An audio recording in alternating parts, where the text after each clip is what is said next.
యేసుక్రీస్తు ప్రభు శిష్యుల్లో చాలా ప్రత్యేకమైన వాడు పేతురు. పేతురు చాలా ధైర్యవంతుడు, కానీ ఎక్కువసార్లు తొందరపడి తప్పు చేసేవాడు. ఒకరోజు యేసు అతన్ని పిలిచి, పేతురా, నన్ను అనుసరించు, నేను నిన్ను మనుషులు పట్టే జాలరిగా చేస్తాను. ఆ క్షణం నుంచి పేతురు యేసుని విడిచిపెట్టలేదు. అతను యేసుపై గొప్ప ప్రేమతో ఉన్నాడు, కానీ ప్రేమ ఉన్నంతగా బలహీనతలు కూడా ఉన్నాయి. ఒకసారి యేసు నీటి మీద నడిచాడు. పేతురు నేను కూడా నడుస్తానని ప్రయత్నించాడు. విస్మయకరంగా నీటి మీద అడుగు పెట్టాడు, కానీ గాలిని చూసి భయపడి నీటిలో మునిగిపోయాడు.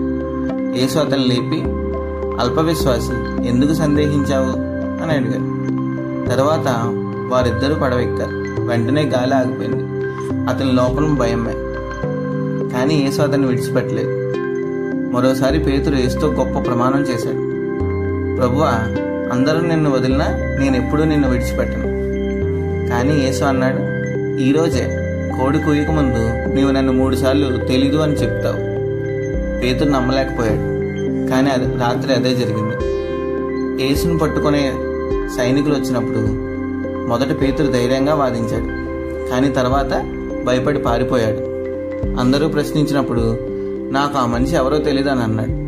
మరొకరి దగ్గర నేను ఆయన శిష్యుణ్ణి కాదు అని, మూడవసారిగా నేను చెప్పాను కదా నాకు యేసుతో సంబంధం లేదు అని అన్నాడు. అప్పుడు కోడి కూసింది. పేతురుకు యేసు మాట గుర్తుకు వచ్చింది. అతని హృదయం విరిగిపోయింది. అతను బయటికి వెళ్ళి బిగ్గరగా ఏడ్చాడు. ఇది అతని జీవితంలో పెద్ద తప్పు. అతను తనకు తాను నేను విఫలమయ్యాను అని భావించాడు. కానీ కథ ఇక్కడ ముగియలేదు. దేవుని దగ్గర ఎప్పుడూ మరొక అవకాశం ఉంటుంది. యేసు మృతుల నుండి లేచిన తర్వాత అతను పేతురును ప్రత్యేకంగా కలుసుకున్నాడు. స్వల్పమైన చూపుతోనే పేతురును పునరుద్ధరించాడు. తర్వాత యేసు పేతురుని అడిగాడు, పేతురా, నన్ను ప్రేమిస్తున్నావా? పేతురు అన్నాడు, అవును ప్రభువా. 3 సార్లు ఇదే ప్రశ్న వేశాడు. పేతురు 3 సార్లు నిరాకరించాడు కాబట్టి యేసు 3 సార్లు ప్రేమను అడిగాడు. మారు చేయకుండా తప్పు నుండి లేపి మరో అవకాశం ఇచ్చి భవిష్యత్తు నిర్మించాడు.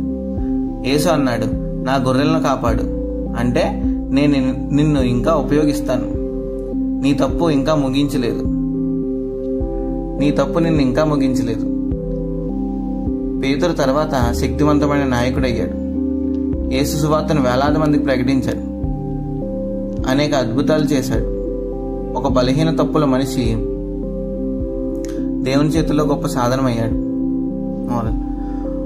మన తప్పులు మన ముగింపు కాదు, మన పశ్చాత్తాపం దేవుని పునరుద్ధరణకు ప్రారంభం. దేవుడు పడిపోయిన వారిని లేవనెత్తగల సర్వశక్తిమంతుడు. ఆమేన్.